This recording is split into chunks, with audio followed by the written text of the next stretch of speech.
Idaho has been one of the most popular states for Americans moving from their home states for a while now. If you watch a video or read a blog on the subject, the comment sections are full of Idahoans telling others to keep out, or my personal favorite, we're full.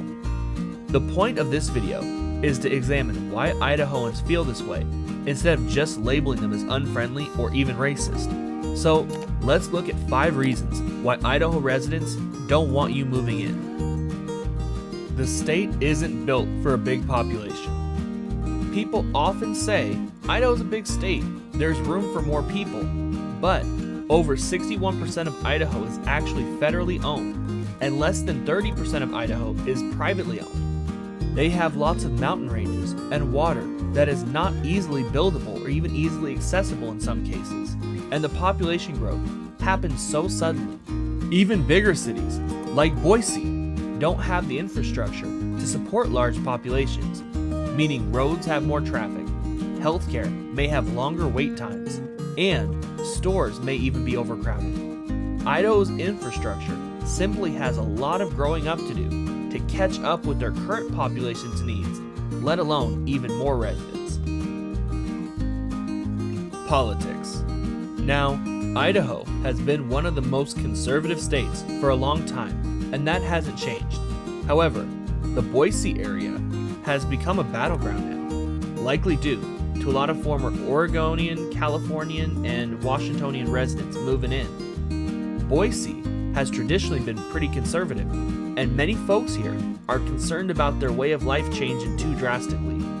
Politics throughout most of the state are very conservative, so I don't think Idaho's state politics will be changing anytime soon. But Boise may become a Democratic stronghold if things keep trending in the same direction.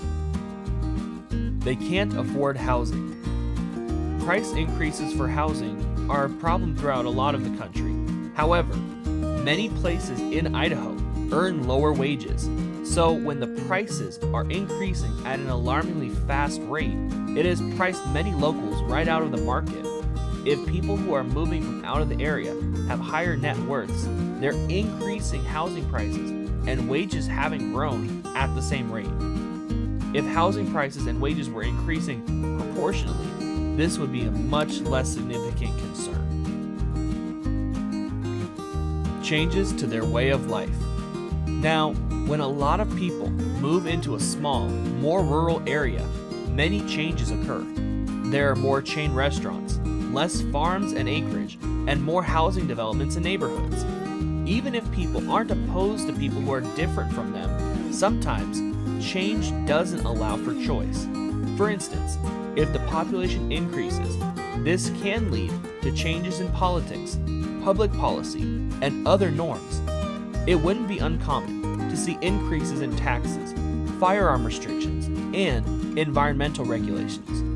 No matter which side of the aisle you are on, practically, going from rural to urban transforms common practices and what many perceive as acceptable or normal in an area. The job market. The job market in Idaho doesn't quite have as many high-paying jobs as you'd like to see with the population increases. Additionally, the median income is just too low compared to the housing expenses in some areas, as we discussed earlier. Now, this has made it difficult for locals to afford housing costs and has really set back many people from trying to start out their life here. Now, many people who are already property owners are pretty happy because their net worth has gone up substantially, but it has become increasingly difficult for people to afford housing in Idaho due to the overwhelming demand and low salaries. Idaho has a lot of upside for newcomers, but hopefully now you better understand why Idaho residents don't want more newbies. Hey, if you enjoyed this video, check out another one playing on the screen. Like and consider subscribing for more content like this. And of course, take care.